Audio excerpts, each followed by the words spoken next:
It's the Smart City Podcast, whoa, with smart city experts, here we go. Connecting smart technology, both big and small. Smart cities are making life better for all. Big data, emerging trends, self-driving cars and more.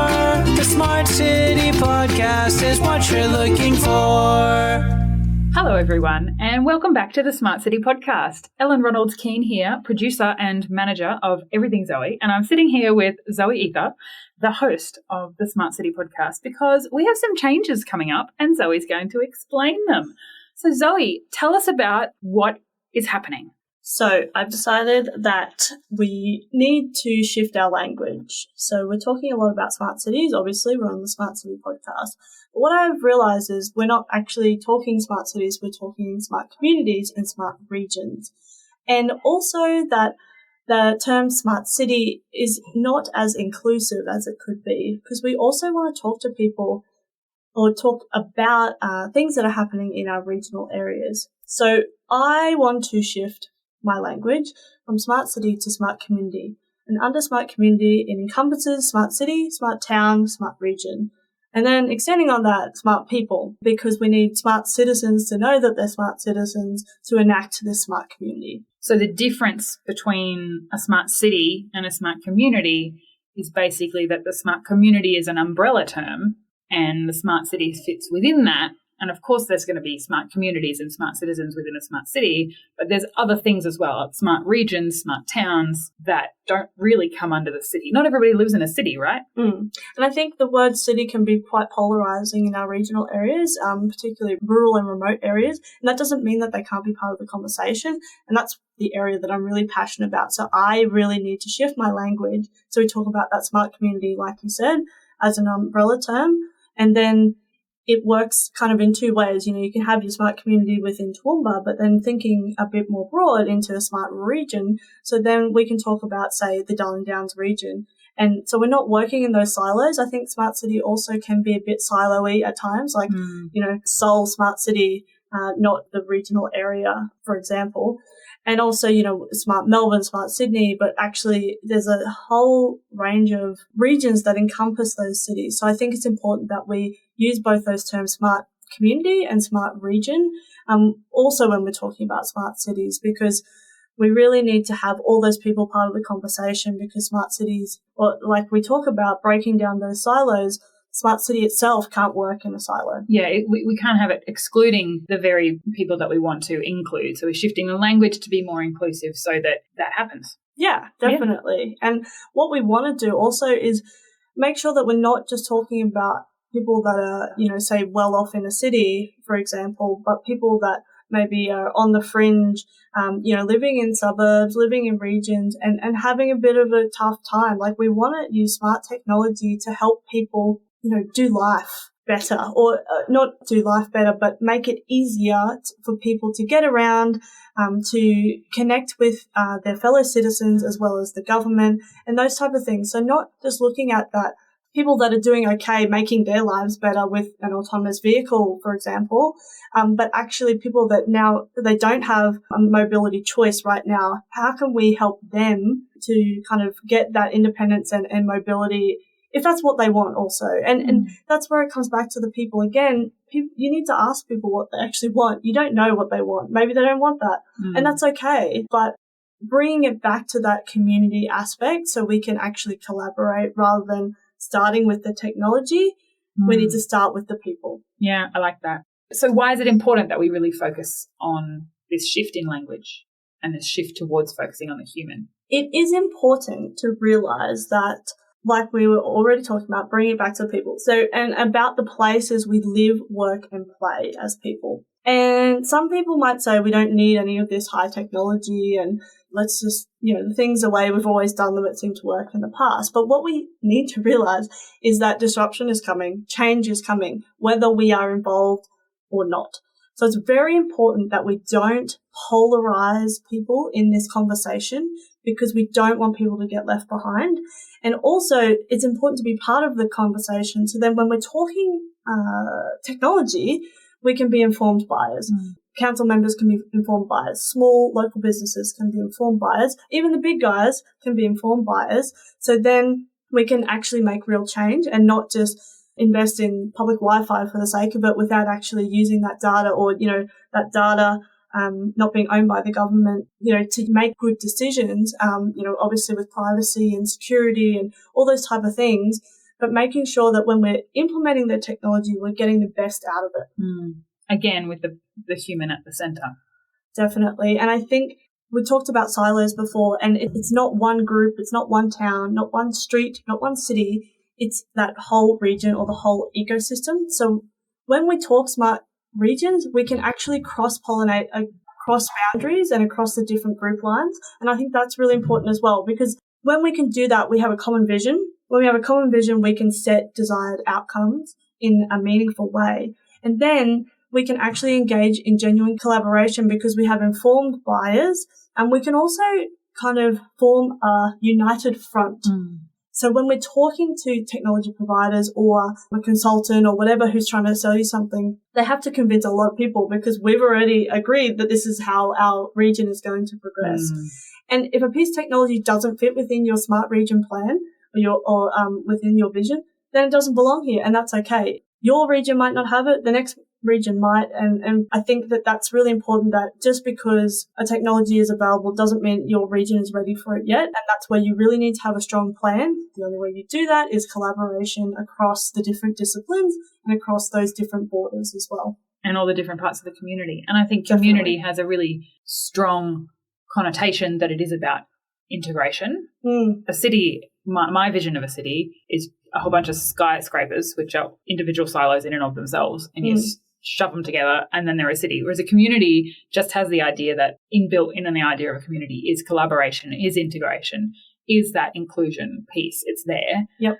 And so from a totally non-techie kind of a background, it makes a lot more sense to me as the emerging smart citizen. Yeah, and I think that's really important as well. Thanks for bringing it up, because I think about this, but sometimes maybe other people aren't thinking like this.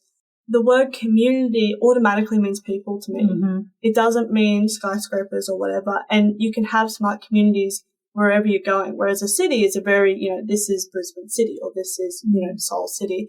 And so I think that community can really come with us along the journey wherever we are, as well as bring it back to integration, collaboration, people. And I think also when I talk to people, if I say community, like, people in the community, for example, if I say community, I get a much more pleasant response than if I say city. Some people love it. Like some people are like, yes, cool, let's talk smart city. But when I'm in regional areas, like city is a swear word kind of thing. Yeah. So if I go in there and say smart city, then I've, lost 50% more than that, probably 80% of my audience straight away. So when I use the word community, and that's the thing, it doesn't mean that we're not talking about the cities, doesn't mean they're not important. They are important, and it's part of this systematic approach of having smart cities, towns, and regions. Yeah, love it. So what does this mean for the Smart City podcast? Well, what it means is we're getting a new name, we're getting a new logo, we might even get a new jingle, which I'm very excited about. And I guess as for interviews, it doesn't mean anything different, because what the other thing I've been realizing is I'm talking smart communities to every person that comes on the podcast, whether they want to talk purely about smart cities, fine. Whether they want to talk about rural and remote areas, excellent. Whether they want to talk about, that strategy or governance, it all fits under smart community. So the layout of the interviews and everyone I interview will all be the same. And so please keep reaching out to me, because actually I've got a lot of interviews lined up this year, but next year we are very keen to feature more people on the podcast as well. And I might just take a moment to mention that if you are keen for me to speak in your region, let me know as well, because that's another thing that I'm really keen and really passionate about. And I really want to do a lot more speaking next year and kind of walk my talk a little bit and get out into the regions, more so than just Toowoomba. To educate the smart citizens or the future smart citizens. Definitely. And I think the other thing we need to realize is that the community is already smart, right? Because they can provide so many insights into everyday planning and that kind of thing. And the government and our planners and professionals, they want that information. So we need to realize that the community is smart. We just need some tools and things in place that we can capture that, so then we can make better decisions for everyone. Yeah, because they're not necessarily in this world, so they don't necessarily know that the opportunities are there or that the feedback mechanisms are there. So it's about educating them so that they know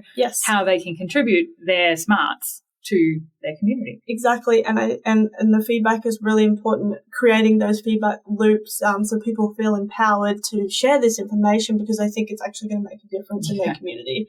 And it's not to say that's not happening now, but we can definitely improve that. If people don't know they're smart citizens, then we've got a problem. If your grandma doesn't know what a smart community is or a smart city is, then we're not doing good enough. So my grandma doesn't know, so I better go and teach her how to listen to a podcast. Yes, I told educated my grandma I'll need to test her next time I see her. Yeah. If she fails the test, sorry, Grandma. And on that note, thank you very much for listening so far to the Smart City podcast. Thank you to everybody who has been sharing it, because we know that it wouldn't have had this growth without you listeners sharing it with your friends and sharing it with your networks. And we hope that that will continue when we just take a very, very small shift in name, but a very large shift in... shifting in intention and language to be more inclusive. We trust that will continue, and stay tuned for more wonderful conversations about how we can improve accessibility, sustainability, and livability for all. I'd like to finish on this quote by Daniel Fletcher. A smart community is connected to its infrastructure, citizens, and future. There is a real balance between that fear of technology and the warp speed at which it is taking over some of our lives. That's why it's so important that we start to embed this in our decision making. It's happening whether we like it or not. So thanks, Daniel, for sharing that. That was episode 45 of the Smart City podcast. And I think that's really important, and I'd like to finish on that a smart community is connected to its infrastructure, citizens, and future. And that's about making life better for everybody in the places we work, live, and play. So making things more accessible, livable, and sustainable for all. Yeah. Welcome to the smart community. Smart regions, smart towns, and smart cities. It's where we live, work, and play. With smart communities, the future starts today. Big data, smart mobility, emerging trends galore. The Smart Community Podcast is what you're looking for. Thanks so much for listening to the Smart Community Podcast. Show notes for this episode and all other episodes are available on our website, mysmart.community. If you have any questions for us or any of our guests, you can email hello@mysmart.community or find us on the socials. We are on LinkedIn, Facebook, and Twitter @SmartComPod. That's com with 2 M's. If you are enjoying the podcast, please leave us a rating and review at wherever you listen. This really helps us reach more ears, so thank you in advance. As always, I hope you enjoyed listening to this episode as much as I enjoyed making it.